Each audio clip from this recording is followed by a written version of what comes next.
Umm Salama ബീവി റളിയല്ലാഹു അൻഹയോട് ഒരു സ്വഹാബി ചോദിക്കുന്നുണ്ട്, മാ കാന അക്സറു ദുആഇൻ നബി സല്ലല്ലാഹു അലൈഹി വസല്ലം, നബി തങ്ങൾ ഏറ്റവും കൂടുതൽ പ്രാർത്ഥിക്കാറുള്ള പ്രാർത്ഥന ഏതായിരുന്നു? ഏതാ?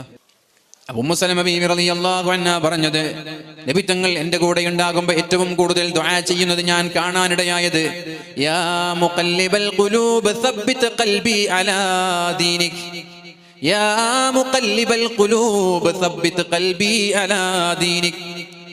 ഞാൻ ചോദിച്ചു എൻ്റെ ഹബീബിനോട്, എൻ്റെ നബിയെ, നിങ്ങൾ ഈ ദുആഇനെ ഇത്രത്തോളം പ്രാർത്ഥിക്കാനുള്ള കാരണം എന്താണ്? കൂടുതലായിട്ടും ദുആ ചെയ്യാറുള്ളത് ഈ ദുആ ആണല്ലോ, എന്തേ നിങ്ങൾ ഇങ്ങനെ ദുആ ചെയ്യാൻ കാരണമെന്ന് ചോദിച്ചപ്പോ റസൂലുള്ളാഹി സ്വല്ലല്ലാഹു അലൈഹി വസല്ലമ തങ്ങൾ പറഞ്ഞത്, ഓരോ ആളുകളുടെ ഹൃദയവും അല്ലാഹുവിന്റെ 2 വിരലുകളിലാണുള്ളത്. ഇൻഷാ അഖാം വ ഇൻഷാ അസാ. അല്ലാഹു തആല ഉദ്ദേശിച്ചാൽ